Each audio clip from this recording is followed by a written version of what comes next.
It's been a while. But regardless, bro, get off me. Welcome back to Shakur Or. And I know I say that awkward every single time because I feel awkward being behind the camera. I'm trying to get used to it, but I just don't know that I can.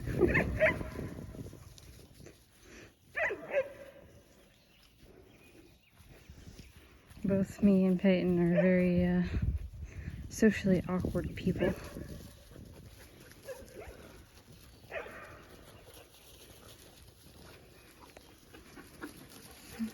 It's quite hot today. The dogs are all acting miserable, but here they are.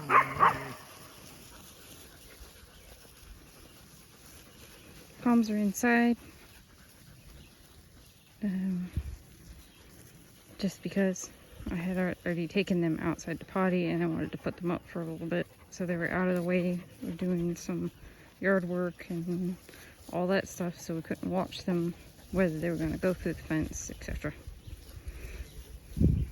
So it's just the collies and plus fiction and plus vice right there. The stranger's in his crate. He just decided to go in his crate. It wasn't because I wanted to put him in there. He does that sometimes. There are times when he just wants to go in his crate and chill out for a while, which is kind of weird, but it's what he does.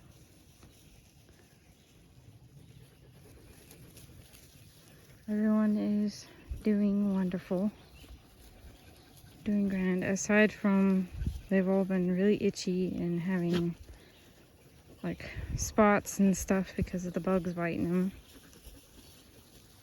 them. I could show you if Ivana would come here. She like has no eyebrows because the bugs have chewed into her eyebrows and they're just bald.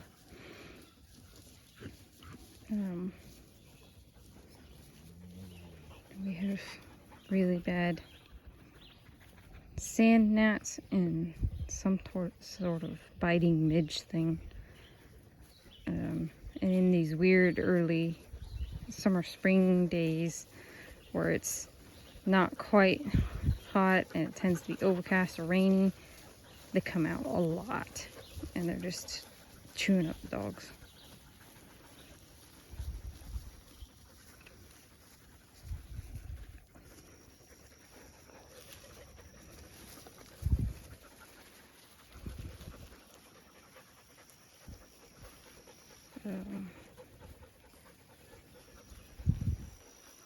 So yeah, there's all that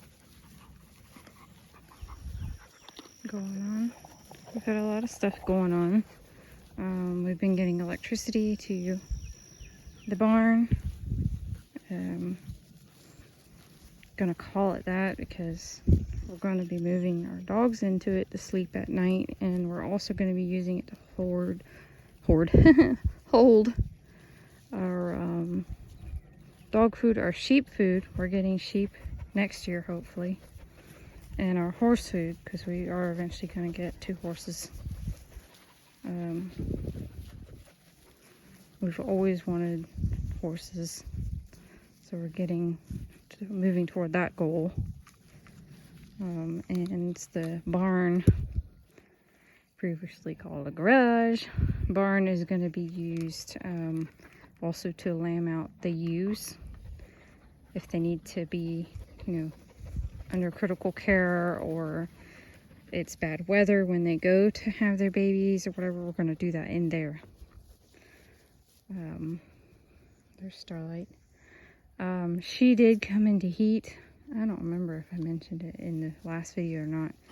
And we did try to breed her because our repro vet told us that we probably should, given what happened last time. As of right now, we're going to ultrasound her on Sunday morning, but it doesn't appear as if she conceived. And we did check Kazahana prior to the breeding, and he was good. So if she hasn't gotten pregnant, it's either on her or we had some really bad timing or something like that. She did have a bit of a funky heat, so it could be that this heat was just not any good. That does happen. It's no different than in humans. There are times when just conception just does not happen. Whether or not there is a medical reason, such as in Starlight's case, she had metritis, so there could be scarring there. She could never have puppies again, or it could have just been a bad heat. If she hasn't conceived, we will try at least 2 more times to give it a good chance, because she has Kokoro. She's over there. She is turning into just such a fine puppy. Young dog. I should call her a young dog because she is one. There she is. And we really wanted another one from Starlight, but it may not happen. We're going to try, but it may not happen. We just can't keep trying and risking her health, because given the metritis and all of that, we can't just keep trying and keep trying. She's going to need to be spayed for her own health if she's not conceiving. Lycoris is heavily pregnant. I don't know where she went. I think she's following Peyton around. She's due between, if I have my dates right, between like the 23rd and the 28th. So that last week there of this month. As far as we can tell, she has at least 8 puppies, but she may have more than that because she's very large. We'll see. But looking on the ultrasound, we could see at least 8, which means there's the high probability. I don't know what she's eating. She's had a habit of trying to eat poop. This does tend to happen in young dogs, and if you see it happening, correct it right away. Because if you don't get on top of it as soon as possible, it becomes a very bad habit. And with some dogs, see her eyes, Hibana, she's always had a hankering for poop, and no amount of correction has ever done her any good. But all the other ones we've had that have tried it, they quit after being corrected. I don't know that she had food or not, or she had a stick or something. But anyway, we're doing good. There's our truck. We bought a truck. It's a 1997 F-250 XL. It is automatic, and it's a V8 engine. It's not diesel, it's actually gas. But we're super excited about that.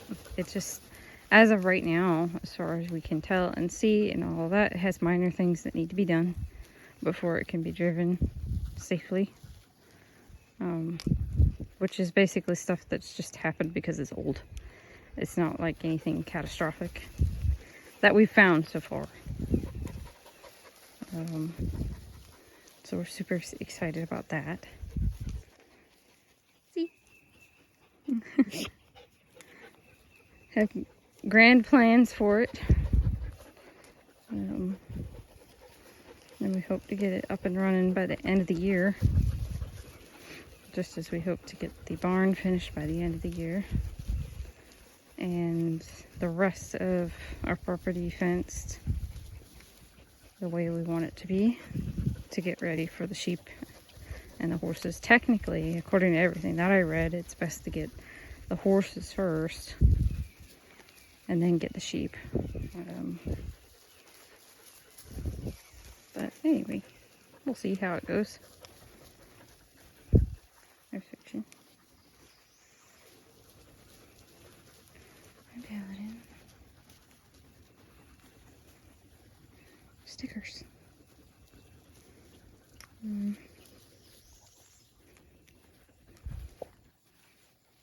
We don't really have any litters planned for the rest of the year, unless we change our mind for whatever reason. When we do pairings, it's based off of who we're ready to pair and which dogs are ready to breed.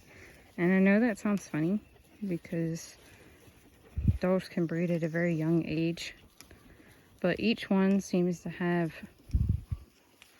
an age in which, like, they're ready, be it physically or mentally, and it's different for each one of them.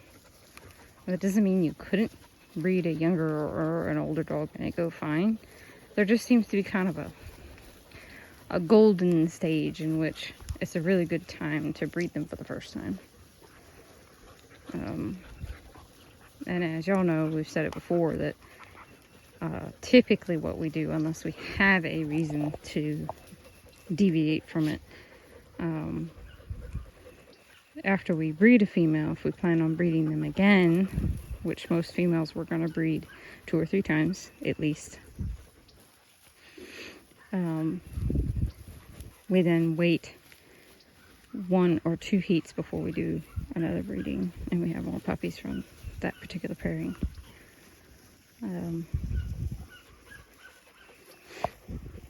I will mention that the reason why we kind of have like our set pairs and we don't plan on changing that, like for instance, Mana was bred to love me twice. The reason for that is that second litters from a pair are usually better, and sometimes third litters are even better than that, the second. So it doesn't really make sense to say take a female and breed her to 3 different males, because you could almost say the DNA takes repeated breedings to perfect. So it doesn't make sense not to repeat a pairing that you like and get a better puppy from that next pairing. So, for instance, we both love Paladin, okay? But he has some conformational things that may not would have been there if we had have chosen from Love Me's second or third litter. If we chose to do a third litter with Love Me and Mana, which we're, as of this point, we are not, because Mana is scheduled to be neutered in August. And he has probably a home already to go to. And just so everyone knows, that's not because there's anything wrong with Mana and him being in our household and all that stuff. It's because he is a good dog and he could stay or go, we don't care, but we have someone that may potentially really love him, and we think that's better than staying here. And why do I say that? As if we don't love him. He is a very breeding motivated dog, and he may not change all that much after he's neutered. So being here around the hormones will continue to stress him out. We've had dogs like that already, and we've seen it. So for us, it's better to try and find them a home if they'll do better in said home. But otherwise, they stay in here with us. That's how we view it. So it's really comes down to for the better of the animal. We're not holding on to them as much as it has hurt and been really sad, letting go of certain ones. I will tell y'all, it was rough on me rehoming Suki, which was our little Merle Pomeranian. I was very attached to her. She was very attached to me. But as of right now, this home that she went to has been so much better for her. And she's so happy. And she's getting everything that she really needed, which was to be a singular dog at home and have one-on-one and just really be loved. That's what I'm talking about. And it's up to us as the humans to realize that in our home or in ourselves that we're not the best fit for the animal, and to find them a better home. It's what's best for them. So choosing not to be selfish about it, and as much as it hurts. We have Yokai was rehomed, Suki was rehomed, Obi just went to a new home, and so far she is absolutely loving life, and the dude loves her. Sassy is waiting to be spayed. She'll be going to a new home. Petal, we decided to cut her from our program. She already has a new home waiting for her after she's spayed. And those decisions, again, are all about what's better for the animal. And the honest truth is, because we are breeders, and because we do have a lot of animals, we really have to choose who needs to go to a new home. Because otherwise, eventually we'd just be completely overrun, and or we'd end up with a bunch of animals that, you know, aren't adding to our program. So like Petal, we bought her as a breeding prospect, but we've decided that we're not going to use her for that purpose. So it doesn't make sense to keep her. She's a really nice dog and all that, but there's nothing spectacular about her. She's a really good pet dog, but we have no attachment to her. There's no draw or attachment to her, so it doesn't make sense to keep her here. And she has somebody who is very likely going to really enjoy her. So it's the hard decisions we have to make. Man, Spoon is just... I know she's got a boyish face, but I really like Spoon. I've really been liking her of late. She's a good dog. I like her. Anyway. So Lycoris could be the last litter for this year, possibly. We may be doing a Tom litter later this year, but I don't know if we'll have any other litters. Kind of depends. Shishi is going to be paired to Breo, most likely, if we can even get puppies from Breo. We've talked about that quite a few times in regards to him, and his fertility and all that stuff has been very hit and miss, and the fact that he does not know how to breed. I know that sounds stupid, but he cannot breed on his own, so we have to collect from him and do it that way, which means we have to have our timing on point to try and achieve a pregnancy. We can't rely on him to figure it out or to let us know when Shishi's ready or anything like that, because he's just stupid. He can't figure any of it out. I'm not sure why that happened. I know there are some males that are just like that. It's also possible that because we started collecting from him when he was fairly young and he hadn't really been around any females or anything like that prior, that's why he doesn't know how to breed. Because he has no clue as to how the mechanism works. Don't really know. All we know is he's dysfunctional. That's all we know.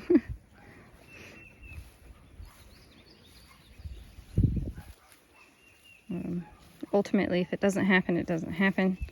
We'll get him neutered and he'll be staying with us.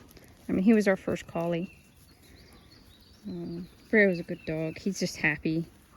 I mean, he can be kind of annoying about certain things. He has a really high-pitched bark. See our muscadine going? It's going crazy. But he was our first collie, so he is staying here with us. He's not going anywhere. Oh, Starlight. Oh, Starlight. We were really hoping for some puppy, Starlight. What happened? What happened, baby?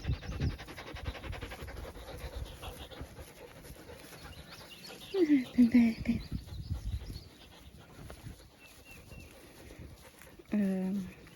Kokoro, she left again. Kokoro, we're going to be taking her to some show ring classes soon.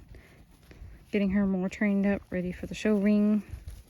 And we should be doing shows with her in the fall. We're starting her first shows in the fall. We were going to try to do her, because they have different age brackets. So they had the puppy bracket, which I think is supposed to start at like 4 months old and go to 6 months old or something like that. But we just weren't able to with all that was going on. The job changes and all that stuff. And we just didn't have the time to train her and get her ready for that. So instead, we're getting her ready for the fall adult classes. So once she turns 8 months old.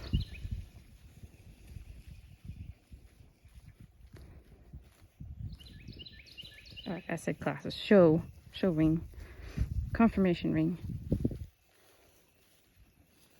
And she's doing really well with it. She's doing really well with learning it.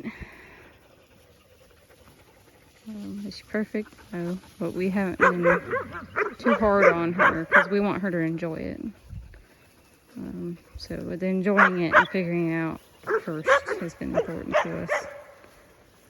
And it's the first time we've been training one to do this, so we're learning as well. Here's Lycoris. What I don't like about taking pictures or video of the pregnant dogs is that they never look pregnant. But she is pregnant.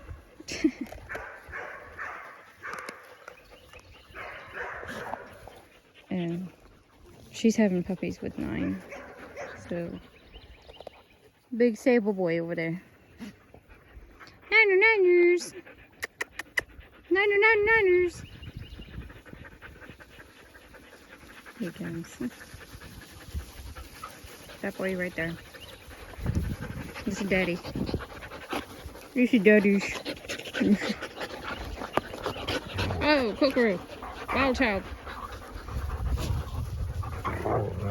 Paladin, stop. You're being jealous.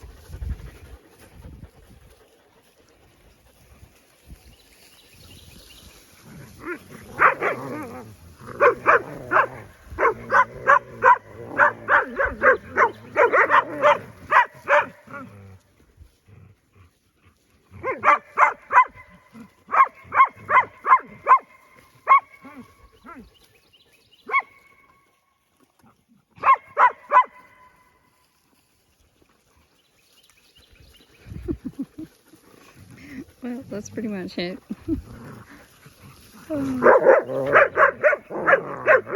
want to railway talking about much or anything like that. I was just talking, updating on the dogs. Mona does have, I'm sure y'all seen it while I've been walking around. He has a hole in his side. We have no clue where and how he got it. But it's like literally a perfect punch hole in his side. And the only thing we can figure is that he somehow fell down on some sort of wire or little metal pipe or something. I mean, it's bigger than what you would expect from just a wire poke hole. I mean, like, it's big. And I was telling Peyton, I wondered if... I'll show it to y'all. Because it happened not long after this was installed.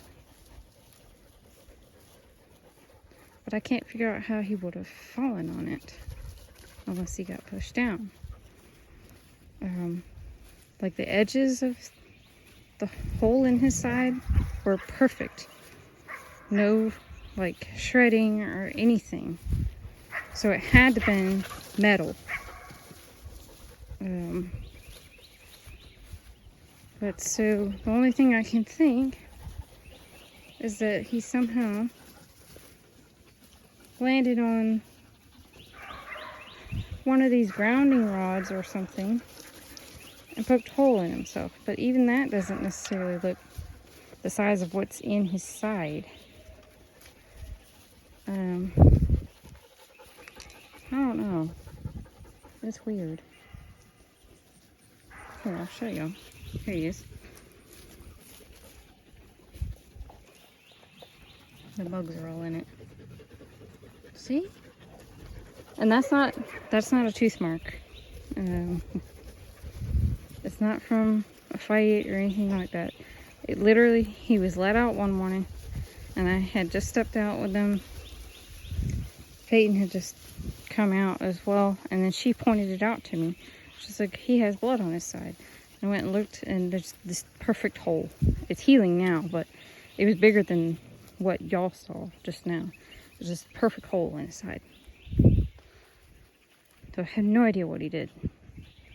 But he's always been prone to hurting himself. Like, you know how people talk about horses and always finding a way to hurt themselves? He's like that. Like, he just finds the most bizarre things to get tangled up in or hurt himself on. He somehow got a giant splinter, like, in his breast tissue. We had to have that removed. And then he had one time where he got a cut on his Achilles tendon. It didn't actually go into the tendon, but it's just, he's just prone to injuring himself. And I think it's because he runs around, this is the way Peyton describes him, Mona, is he runs around like a moose. Like, he's just the most ungraceful thing. And he hurts himself. I don't know. It's bizarre. And even stranger is that, so Paladin has also hurt his Achilles tendon. Thankfully, again, didn't actually cut the Achilles tendon.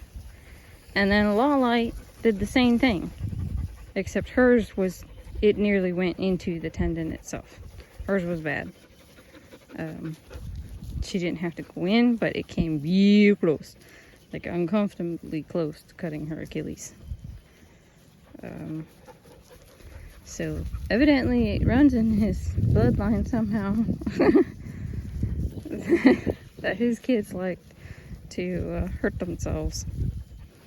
Sacer hasn't done it. Let me, you need to be brushed, girlfriend. She's blowing her coat because she had a heat, so she's blowing her coat, and it just pops out. She looks rough, but I could take a brush to that and she'd be done within a few minutes.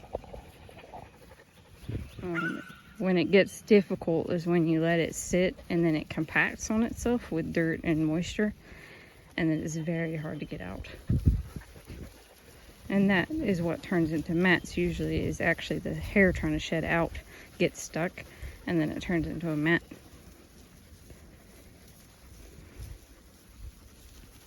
Here's Cousin Hannah. He's coming out now too. No. Oh! Don't run into him.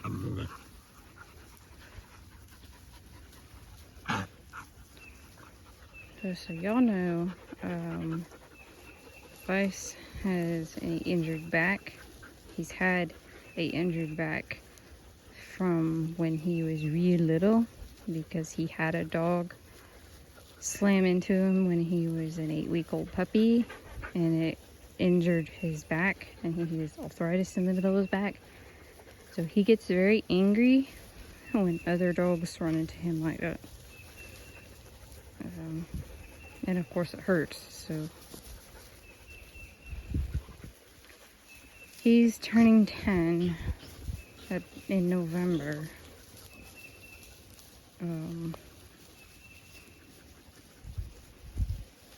Don't know how much longer we'll have with him or not.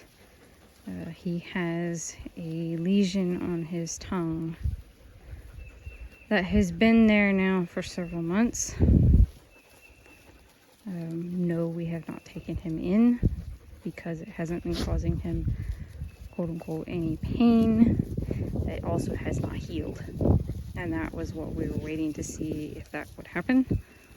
Because most likely that means that it's cancer.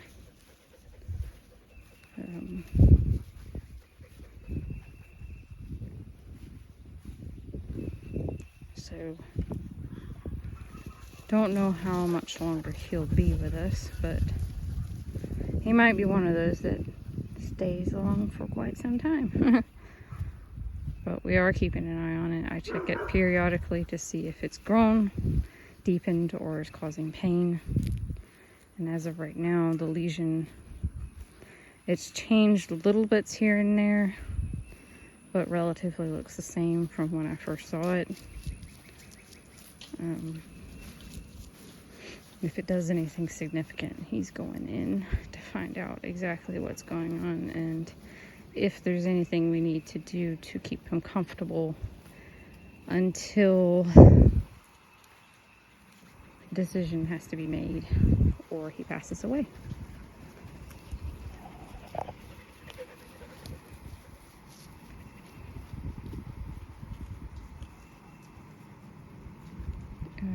Hibana will be looking for a home as well. Again, she's welcome to stay, but we would rather find her a home that can appreciate her. For us, there's not much to appreciate, but it's because we like certain types of dogs, and she's not it. She does have a heart murmur, but we did just recently have that diagnosed and did EKG and x-rays and all those things, and she's been cleared to be spayed, which means it's not that big of a deal. I haven't asked Peyton what exactly the diagnosis was, but I remember she said that the doctor said that the murmur was like on the back of the heart.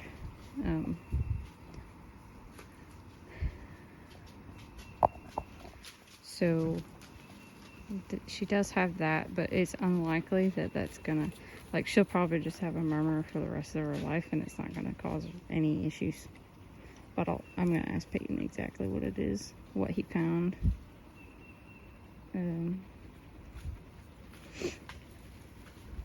That's not exactly the reason why we chose to cut her from breeding her again, but it contributed to it heavily. It was mostly just because we just don't like her personality, and she passed on a lot of it to her puppies. Go figure, because we figured out females do that. The females really matter. The males, not so much. We just decided it was best to not breed her again. And given what she did on her first litter in regards to not having any milk and all that weird stuff that happened, we just felt like it was best not to try that again. Now, I will address, well, why would you breed a dog with a heart murmur? We didn't know she had one. We should have known to take her in as a puppy when we got her to the vet to check that sort of thing. But we were told she had already been to the vet and she was fine. So now heart murmurs can be very hard to find for some vets. Or one will find it and another won't. So keep that in mind, that if you get a puppy and quote unquote you were told it was all good, but then your vet ended up finding a heart murmur, that could simply be because the other vet just didn't hear it. They just missed it. Don't automatically think that that's because the breeder lied or didn't take the puppy to the vet, because it very easily could be that the vet just missed it. It happens all the time. So in our case, Yes, it was partly our fault because we didn't take her in as a young dog to check that sort of thing. But we were also told that she didn't have any problems, so we just assumed that she was fine. I will not set up to the fact that, you know, it's an amateur mistake. We were just starting out. Still trusting people at that point, and also just not thinking about, well, get a second opinion from another vet on these things. You can, obviously, you know, we bred her, and none of her puppies came back with heart murmurs. Is that to say that the next generation from, say, a puppy from her wouldn't have a heart murmur? No, there's no way of knowing that. Or that a consecutive litter, you know, wouldn't have a potential heart murmur. But here's the thing. Collies are prone to heart murmurs. We've already been told this by one of our other vets, and we've seen it in the collie world. We've also seen where evidently a lot of collie breeders, and this is wild to me, put their show dogs on heart medication from a really young age. So that tells me that either it's consistently a problem or they're paranoid about it. The only one that we have produced that had a heart murmur was Melon, which was from Love Me and Mana's last litter. And that actually ended up being, she had a defective valve.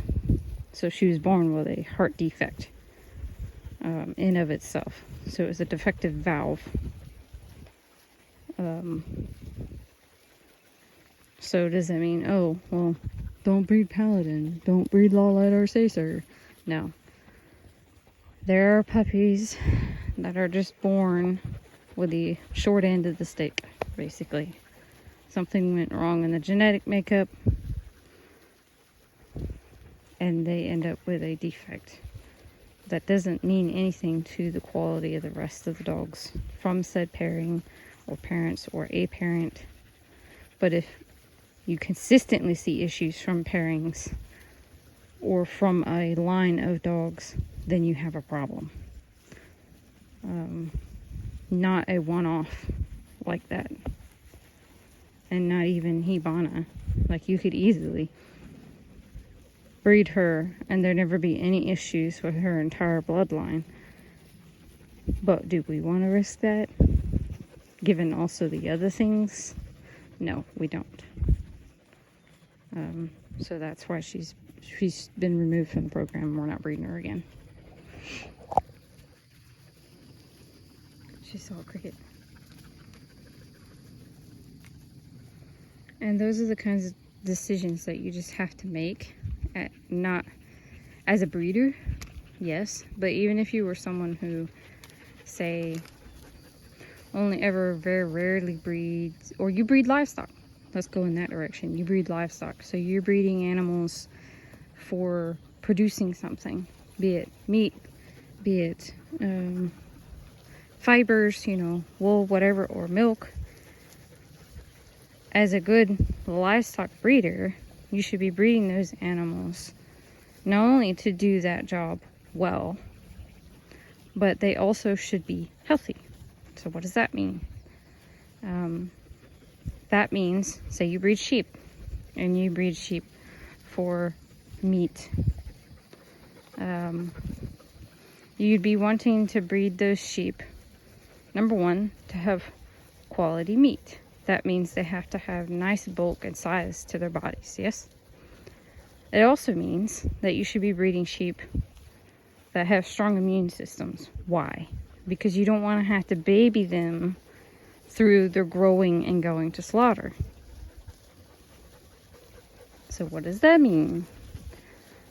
Usually in livestock, that is weeding out the ones that consistently produce offspring that get sick a lot, are affected by worm loads easily, don't produce good body type. You know, all these things a farmer has to do to make their livestock quality for what they produce them for. That's what a good livestock breeder does. Low maintenance is a huge thing. What I've seen in livestock today is that they seem so high maintenance and they're constantly getting sick. That is a problem. Where do those problems come from? Usually, it stems from a line of animals that people thought were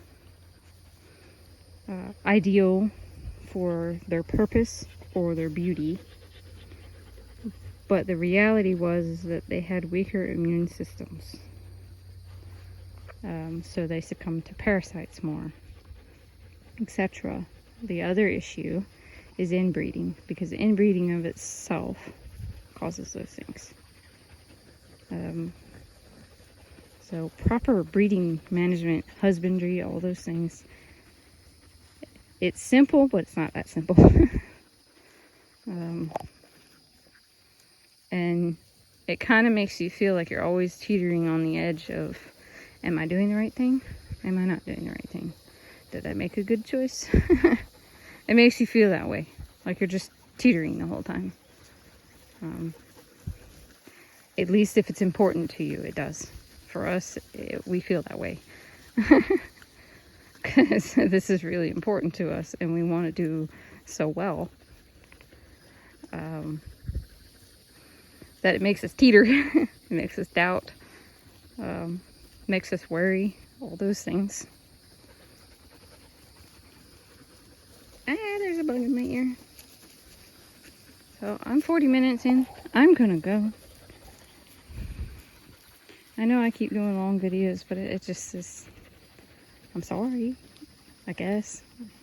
I enjoy just talking and having y'all watch the dogs walk around. But if y'all hate it, or I don't want to say I'm going to do something different, but I'll attempt to do shorter videos. That way you don't get bogged down.